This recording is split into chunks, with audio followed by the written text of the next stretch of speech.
오늘은 역대하 36장 11절에서 12절 말씀으로 영이 무뎌질 때라는 제목으로 은혜를 나누고자 합니다. 여러분, 기독교 신앙이라고 말한다면 기독교 신앙은 무엇인가? 예수님을 그리스도로 믿고 내가 예수님의 제자가 되어서 그 예수님을 따르는 것, 이것이 기독교의 신앙입니다. 그래서 우리가 예수님을 나의 구주로 그리고 예수님을 나의 구원자로 믿는 사람들은 예수님의 말씀에 순종하며 나아가는 거예요. 여러분, 순종이란 건 간단합니다. 예수님께서 이렇게 해라고 말하면 네, 예수님하고 우리가 대답하고 따라가면 돼요. 그런데 막상 주님의 말씀에 우리가 순종하려고 하면 그것이 그렇게 쉬운 일이 아닌 것을 우리는 삶으로, 우린 경험으로 압니다. 왜냐하면 순종은 말이 아니라 행동이기 때문에 그래요. 주님의 말씀을 머리로 이해하는 거 그렇게 어려운 일은 아닐 겁니다. 그러나 그 말에 예라고 순종하고 그 말을 따라 사는 것은 여러분 결코 녹록한 삶은 아니라는 거죠. 그러나 분명한 것은 뭐냐면 하나님께서는 하나님의 말씀에 순종하는 사람들을 통해서 일하시고 역사하신다라는 사실입니다. 그러니까 자기 고집과 자기 생각대로 살겠다고 살아가면 하나님이 그런 사람들은 쓰신 적이 없어요. 우리가 하나님을 경험하고 하나님의 놀라운 역사에 동참하려면 무엇보다도 우리가 먼저 하나님의 말씀에 순종해야 된다라는 것을 믿으시고 시작하는 한 걸음 한 걸음 나아가는 저와 여러분들이 되시기를 주님의 이름으로 소원합니다. 그런데 여러분, 현대 사람들은 순종이라는 말이 별로 그렇게 달갑게 여겨지지는 않는 것 같습니다. 왜냐하면 이 순종이라는 말이 쓰여질 때, 그리고 우리가 성경에 등장하는 복종하라 라고 말하는 그 단어들이 우리가 좀 이렇게 실패하거나 어떻게 강한 자에게 약한 자가 좀 비굴하게 쓰여질 때 막 그럴 때 많이 사용되어지기 때문에 그런 것 같아요. 그래서 이 순종하라는 말이 그렇게 매력적으로 우리에게 다가오지는 않습니다. 여러분, 어린아이들을 키우다 보면 한 아이가 4살, 5살쯤 되잖아요. 그러면 애들이 이제 고집이 세지기 시작을 해요.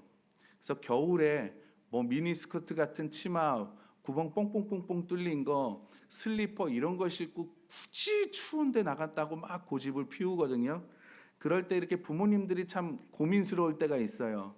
그 한여름에 털신 같은 거, 막 털 잠바, 막 이런 걸 굳이 입겠다고, 이게 이뻐서 난 입을 거라고 막 떼쓰고 울고 눕고 막 할 때가 있습니다.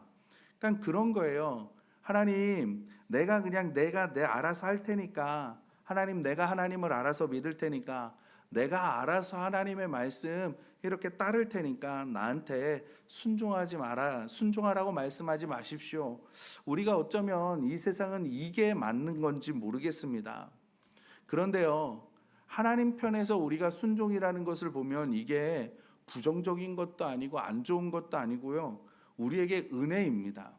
하나님은, 우리가 믿는 하나님은 창조주 하나님이시고 전능하신 하나님이십니다. 여러분에게 뭐가 필요한지, 그리고 여러분에게 뭐가 은혜되는지, 그리고 여러분에게 뭐가 좋은 것인지, 그리고 여러분을 창조하셨기 때문에 여러분에게 무엇이 있어야 행복한지를 나보다 더 잘 아시는 분이 바로 하나님이십니다. 그렇기 때문에 우리가 그 하나님을 바라보고 우리가 그 하나님 말씀에 순종하고 나아갈 때 하나님을 통해서 우리가 상상할 수도 없는 그런 놀라운 일들을 겪으며 우리가 체험하며 경험하며 나아갈 줄 믿습니다. 그래서 우리가 이 말씀을 통해서 좀 우리를 점검해보고 또 우리가 어떻게 하면 하나님의 기쁨의 삶을, 하나님 원하시는 삶을 살 수 있을까, 우리가 그것을 좀 점검하는 시간이 되었으면 좋겠습니다. 첫 번째로, 여러분, 우리가 영이 무뎌지잖아요. 영이 무뎌지는 것은 바로 나의 완악한 마음에서부터 시작된다는 사실입니다. 요시야 왕은 하나님의 통치와 다스림에 자신을 헌신했던 유다 왕입니다. 그는 백성들이 영적인 유산을 되찾을 수 있도록 여러 가지 방법을 동원해서 그 나라를 회복시켰어요.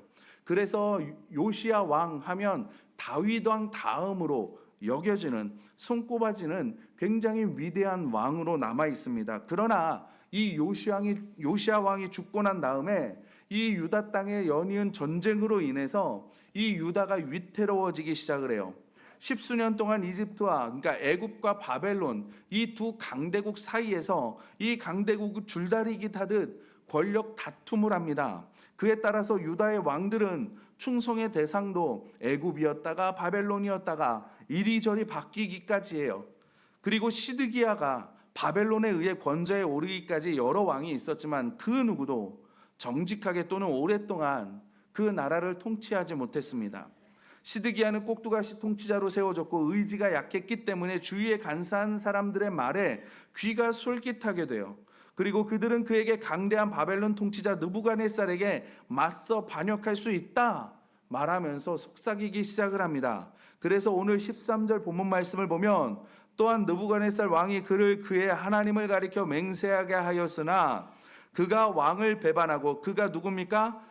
시드기야 왕이죠. 시드기야가 느부갓네살 왕을 배반하고 목을 곧게 하며 마음을 완악하게 하여 이스라엘 하나님 여호와께로 돌아오지 아니하였다라고 성경이 말씀하고 있습니다. 여러분, 유다의 최후 몰락 마지막 왕인데 최후의 몰락을 하는 이유는 뭐냐면 시드기야의 완악한 마음으로 시작된다는 거예요. 시드기야는요, 내 민족이 이 유다가 잘 되기를 원하고 이 유다가 정말 두 강대국 사이에서 부강하기를 원하고 이 유다가 정말 독립을 하고 정말 우리가 하나님의 사명을 주신 대로 살아가기를 원하는 그 마음으로 행동한 게 아니라 성경은 뭐라고 말하냐면 완악한 마음에 나오는 행동이라고 기록하고 있습니다. 여러분, 우리의 영성이 무너지는 거, 영이 무뎌지는 거 갑자기 이루어지는 게 아니라 서서히 무너진다는 거예요. 가랑비에 속옷 떴듯이. 그 첫 단계는 뭐냐면 마음이 하나님의 뜻에 대해 완악해지는 것에서부터 시작되어집니다. 우리는 시드기야의 마음이 완악해지는 것을 보며 우리에게는 영적인 경고 신호를 보아야 되는 거예요. 우선 우리는 시드기야가 어떤 상황에 처해 있는지를 말씀을 통해 알 수 있습니다. 그는 바벨론이 세운 꼭두각시 왕에 불과해요. 그의 군대는 바벨론은 말할 것 없고 애굽하고도 맞설 수 없는 턱없이 부족한 나라 군대입니다. 나라이고 힘입니다. 이와 같은 명백한 사실에도 불구하고 시드기야의 마음은 교만해지는 거예요. 그리고 마음이 완악해지기 시작을 합니다. 그래서 사람에게 너무나 해로울 수 있는 그 거짓말의 속삭임에 귀를 기울이고 외치는 거예요. 나에게는 그런 일이 일어날 일 없어 라고 시드기야가 말하는 겁니다. 여러분, 시드기야 왕은 심판이 올 것을 그 자기가 한 행동이 가져올 결과에 대해서 절대로 믿지 않았다는 거예요. 그는 선지자 예레미야가 주님의 말씀을 전해도 그 앞에서 겸손한 마음으로 그 말씀을 받지 않았습니다. 그런데 저와 여러분도 시드기야처럼 행동할 수 있다는 거예요. 오랫동안 나는 괜찮았으니까, 오랜 시간 나는 아무 일이 없었으니까, 나는 이렇게 살아도 내 삶에 아무 문제 없었으니까, 나는 그냥 내가 보기에 평안한 것을 누리고 있으니까 나는 괜찮을 거야. 나는 절대로 이런 일이 일어나지 않을 거야. 저 사람을 보면 저 사람 하나님의 말씀을 따르지 않아서 저런 어려움이 있는데 나는 그런 일이 없을 거야 라고 생각하는 그 마음이라는 거죠. 마음이 완악해지기 시작하면요, 자기 의의를 믿도록, 나 정도 믿으면 어때? 나 정도 신앙생활하면 잘하는 거지. 그래, 나처럼 신앙생활하면 하나님이 인정해 주실 거야 라고 믿도록 스스로 속이며 살아가게 한다는 겁니다. 그런데 시드기야의 예상과 달리 여러분 어떻게 됩니까? 실제로 예레미야의 예언이 이루어졌죠. 마음이 완악해진 사람은 누구나 이와 같은 실수를 범한다는 거예요. 그러므로 우리는 스스로 높이 평가하거나 심판과 형벌을 면할 수 있다고 생각하는 이 생각을 주의해야 합니다. 나는 괜찮아. 나 정도면 잘하는 거지. 나 정도 신앙생활하면, 나 정도 믿음 생활하면, 나 정도 이 정도 순종하면 잘하는 거야. 이런 사고방식이 우리의 마음을 굳어지게 한다는 거예요.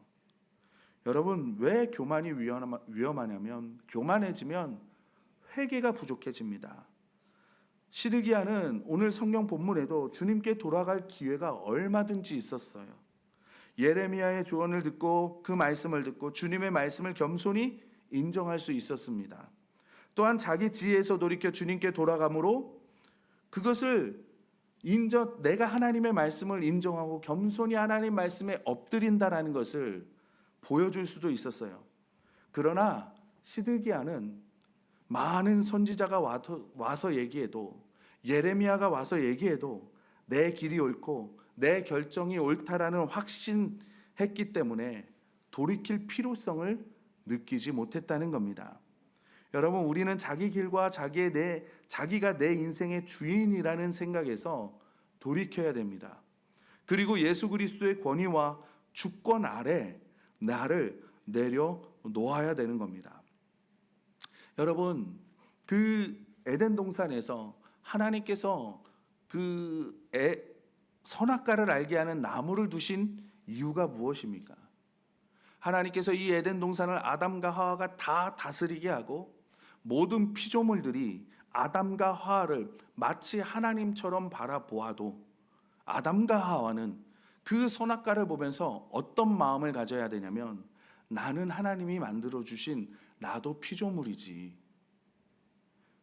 나는 하나님이 아니라 하나님이 계시지. 나의 왕은 하나님이시지. 이것을 항상 점검하라는 거예요. 그런데 사단은 그 아담과 하와에게 와서 뭐라 그럽니까? 이 선악과를 먹어봐. 그러면 네가 하나님처럼 될 거야. 여러분, 지금 이 유혹은 아담과 하와 때뿐만이 아니라 오늘을 살아가는 저와 여러분에게도 속삭이는 유혹이라는 거예요. 시드기야에게도 이 유혹이 왔습니다. 그러나 시드기야는 그 유혹에서 돌이키지 않고 정말 그 유혹에 넘어지게 되는 거죠.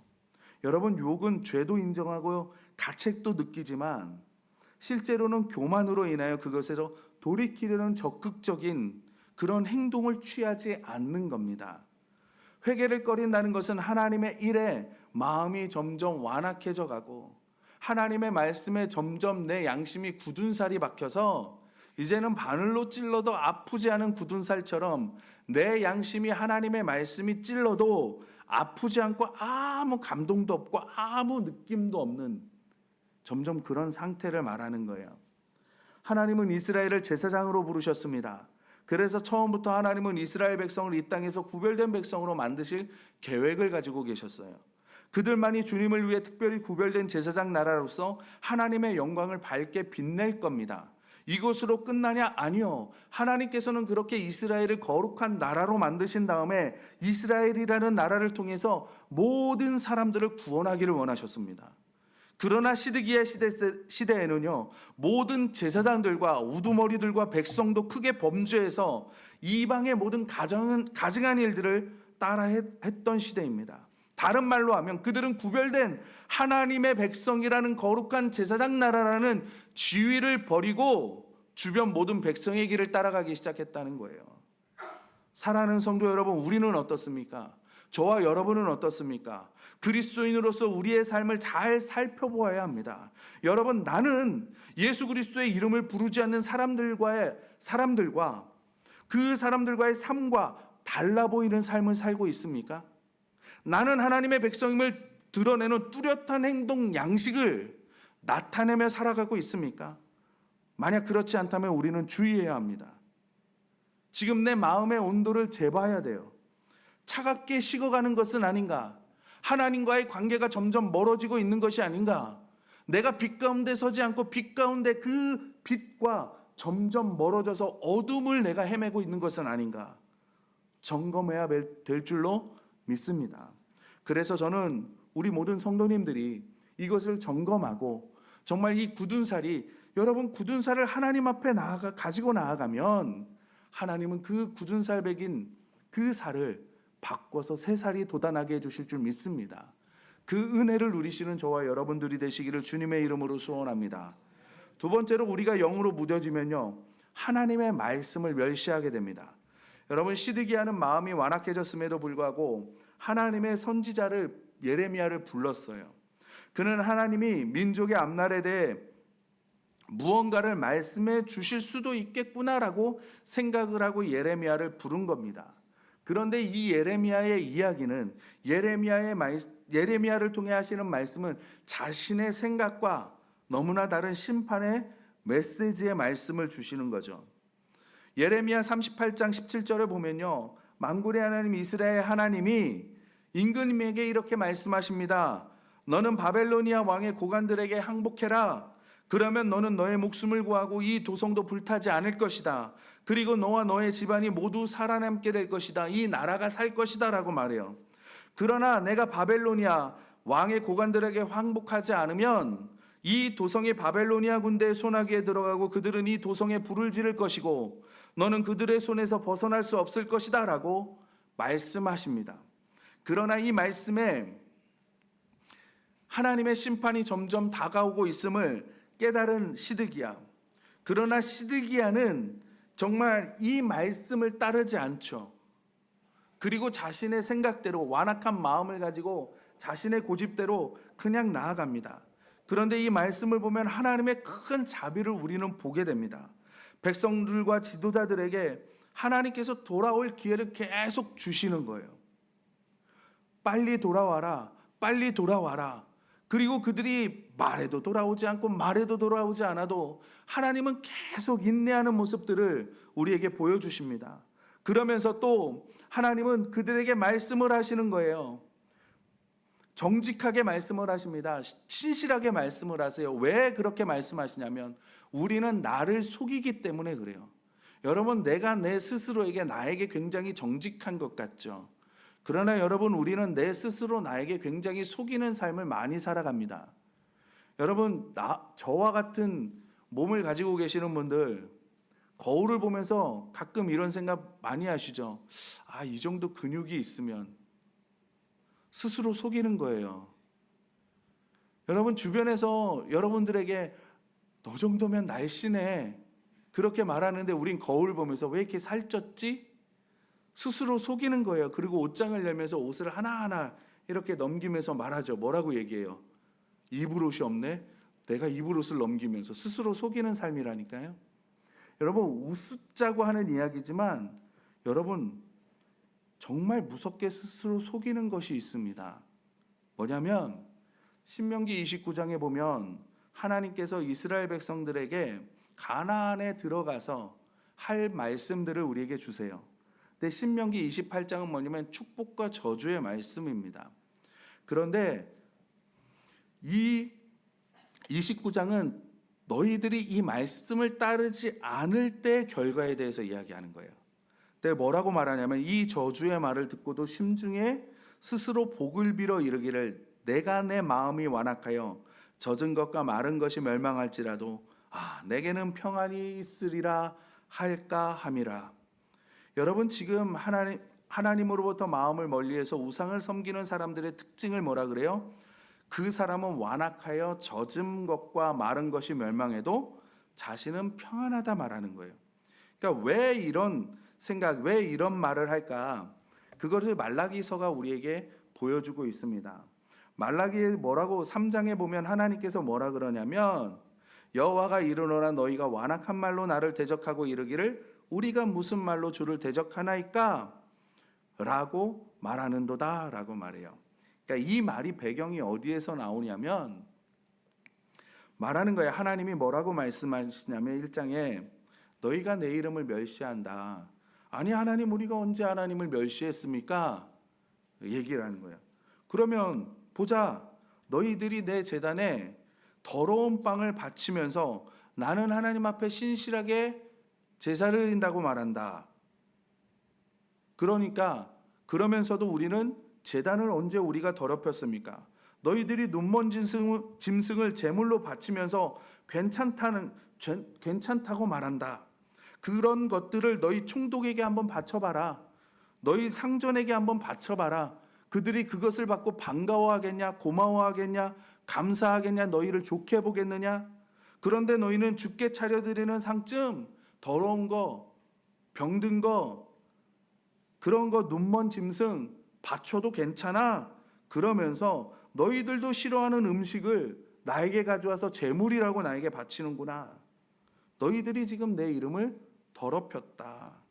너희는 또 이 얼마나 실증나는 일인가. 제사가 실증난다는 거예요. 재물을 멸시한다. 너희가 훔쳤거나 절뚝거리거나 병든 짐승을 재물로 가져와서 하나님 받으십시오로 그러면서 나에게 바치는구나. 내가 그것을 달받게 받지 않는다. 너희 가운데 누가 성전문을 닫았으면 좋겠다. 내 제단에 헛된 불을 피우지 못하면 좋겠다. 나는 너희들이 싫다. 너희가 바치는 재물도 받지 않겠다라고 말하는 거예요. 그러니까 그런 것을 바치면서 하나님 우리 재물 신실하게 드립니다 라고 말하니까 너희들이 내 이름을 더럽히는구나 하나님이 말씀하신다는 거죠. 그런데 우리가 왜 하나님을 더럽혔습니까? 우리 그런 적 없습니다 라고 말하는 거예요. 그런데 왜 그런 말을 하냐? 신명기가 뭐라 그러냐면 너희 마음이 완악해서 그렇다는 거예요. 예레미야는 이것을 알고 있었어요. 그런 까닭에 우리를 위해 그래서 우리를 위해 만물보다 거짓되고 심히 부패한 것이 마음이고 누가 능히 그것을 알겠느냐라고 말씀하고 있습니다. 그래서 다윗도 그 마음을 아는 거죠. 그래서 하나님 나를 살피사 내 마음을 아시며 나를 시험하사 내 뜻을 아옵소서. 내게 무슨 악한 행위가 있나 보시고 나를 영원한 길로 인도하소서. 여러분, 우리는 새 언약의 마음조차 죄와 씨름할 정도로 마음은 우리를 속이고 있어요. 스스로 속입니다. 그러나 하나님은 진실하게 우리를 알게 해주세요. 우리가 우리의 마음을 속일 수 있지만 하나님은 정직을 버리지 않으십니다.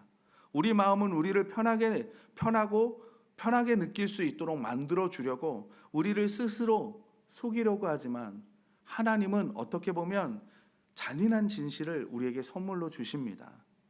우리는 자신을 신뢰할 수 없지만 하나님이 우리가 듣고 싶어 하지 않는 것까지도 다 말씀해 주시도록 하세요. 시드기야는 예레미야에게 아무 숨김없이 말하라고 명령했고 그래서 예레미야는 왕에게 진실하게 대답을 합니다. 여러분 과연 이 진실하게 들은 시드기야는 하나님의 진리에 어떻게 반응했을 것 같습니까? 완악한 마음을 고집할까요? 아니면 하나님께서 신실하게 나를 돌아보게 하시는구나. 나를 점검하게 하시는구나. 내 마음을 살피게 하시는구나. 내가 이제 하나님의 말씀을 받아들이고 겸손히 주님께 돌아가야지 라고 결정했을까요? 영적으로 무뎌진 완악한 마음에서 시작된다면, 영적인 무뎌짐이 완악한 마음에서 시작된다면 다음 단계는 하나님의 말씀에 대한 반응과 관련이 있는 거예요. 하나님의 말씀이 회개로 인도할 때 겸손히 받아들일 수도 있고 무시할 수도 있는데 시드기야는 그 하나님의 말씀을 무시하게 됩니다. 사랑하는 성도 여러분, 주님께서 말씀하실 때 순종으로 화답하시기를 바랍니다. 이 말씀이 우리에게 주어진다고 너희들 잘못했냐? 아니요. 그렇게 말씀하시는 게 아니에요. 저는 우리 영도교회 안에 정말 순종과 섬김이 가득하기를 원합니다. 하나님은 우리를 더 순종하기를 원하고 하나님은 우리와 더 깊은 관계를 이루시기를 원하고 하나님은 우리와 더 가깝게 지내기를 원하시는 거예요. 우리가 예수님의 제자로서 예수님을 닮아가는 모습이 있어야 될 텐데 예수님의 가장 강력하게 보여주시는 그 모습, 여러분 순종과 사랑입니다. 예수님은 사랑할 수 없는 사람을 사랑했어요. 저와 여러분들이잖아요. 그 사랑으로 목숨도 아끼지 않고 주셨습니다. 예수님은 순종할 수 없는 그 순종을 하셨어요.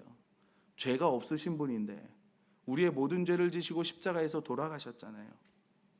그 사랑과 그 섬김 때문에 우리가 구원받는 것이고 우리가 살아갈 수 있는 이유입니다. 순종과 섬김으로 그리스도의 향기를 나타내시는 저와 여러분들이 되시기를 주님의 이름으로 부탁드립니다. 마지막으로 하나님은 영적인 무뎌진 사람들에게 진노하신다는 겁니다. 백성들이 영적으로 무뎌지면서 하나님의 진노를 초래해요. 하지만 예레미야의 눈물은 하나님이 심판 내리기를 기뻐하시지 않는다는 사실을 우리에게 보여주고 있습니다.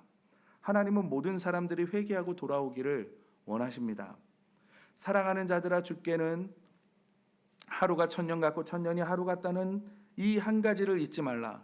주의 약속은 어떤 이들이 더디다고 생각하는 것 같이 더딘 것이 아니라 오직 주께서는 너희를 대하여 오래 참으사 아무도 멸망하지 아니하고 다 회개하기에 이르기를 원하시느니라.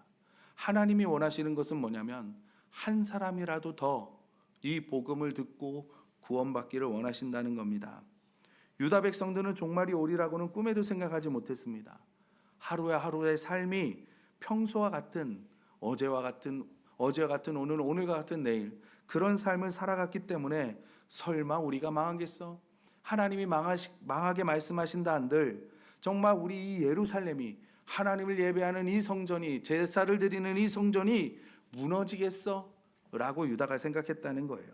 하나님의 심판에 대해 끊임없이 경고하던 선지자들의 목소리가 희미해져가는 그때 바벨론 왕이 주전 605년에 죽고 그의 아들 느부갓네살 왕이 바벨론의 제국의 왕이 되고 그는 그 가나안 땅에 있었던 가나안 그 주변에 있었던 여러 작은 나라들을 복속시키고 강제로 조공을 바치게 하고 또 포로로 바벨론으로 잡아갑니다.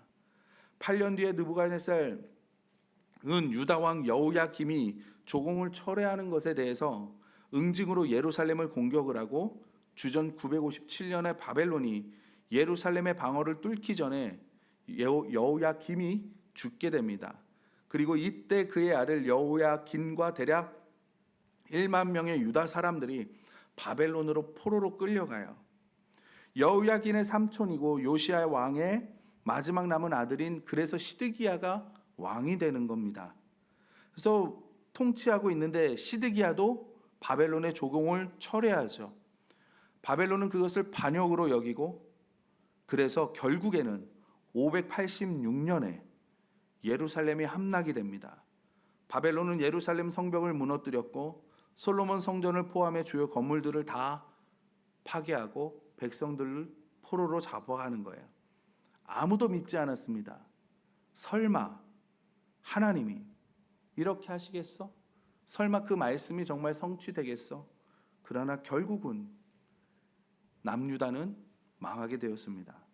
여러분, 우리는 신약의 시대 예수님께서 이 땅에 오시고 십자가에서 우리의 모든 죄를 대신해서 죽으시고 3일 만에 부활하시고 승천하셔서 이제 성령님께서 이 땅에 오셔서 우리 안에 거하시는 그 신약의 시대, 성령의 시대를 살아가고 있습니다. 그리고 잠시 악한 영이 다스리는 이 땅에서 우리는 하나님의 나라를 세우고 하나님의 나라를 확장시켜 나아가는 부름을 받은 하나님의 자녀들이고 또 정말 우리는 예수의 이름으로 정말 복음을 증거하고 한 사람이라도 더 구원시키는 그 시기에 우리는 살아가고 있습니다. 그러나 분명한 것은 이 땅은 영원하지 않을 거예요. 주님이 다시 오신다고 말씀하셨으니 분명히 주님께서는 그날 이 땅에 오실 겁니다. 심판의 날이고 또 우리에게는 영광의 날입니다. 그러므로 이 땅에 살면서 우리가 이 땅이 끝이다라고 생각하시면 안 돼요. 예수님이 반드시 오신다라는 확신을 가지고 믿음을 가지고 우리가 살아가야 됩니다. 열처녀의 비유처럼 여러분 신랑이 언제 오실지는 우리는 알 수 없습니다. 유다 왕국에 예언된 심판이 임하시기까지 오랜 시간이 걸린 것처럼 우리는 다시 오실 예수님을 오랜 시간 기다려야 할 수도 있어요. 언제 오실지는 모르지만 우리는 5명의 지혜로운 처녀가 될지 5명의 미련한 처녀가 될지 선택은 할 수 있습니다. 여러분, 이것은 하나님의 인내를 강조하는 것이지 무관심이고 방치가 아니에요. 예나 지금이나 하나님은 한 사람이라도 더 구원하고 싶으신 겁니다. 매일매일 일상의 삶은 하나님의 은혜로 증거되는 겁니다. 지루한 하루가 아니라 반복되는 하루가 아니라 하나님의 인내하심이에요. 한 사람이라도 더, 어린 양 한 양이라도 더 잃어버린 그 한 양을 찾기 위한 예수님의 절규입니다. 한 사람이라도 예수님의 복음을 듣고 믿어서 장차 있을 그 진노를 심판이 아니라 영광으로 바꾸시기 위한 하나님의 마음인 줄 믿습니다. 히브리서의 말씀을 잘 기억하시고 우리가 하루하루를 살아가기를 원합니다. 형제들아, 너희는 삼가 혹 너희 중에 누가 믿지 아니하는 악한 마음을 품고 살아계신 하나님께서 떨어질까 조심할 것이요 오직 오늘이라 일컫는 동안에 매일 피차 권면하여 너희 중에 누구든지 죄의 유혹으로 완고하게 되지 않도록 하라. 이 권고의 말씀을 우리가 믿음으로 받아서 정말 영혼 구원하여서 저와 여러분과 같은 제자로 키워 하나님 앞에 칭찬받는 저와 여러분들, 우리 영도교회가 되기를 주님의 이름으로 소원합니다.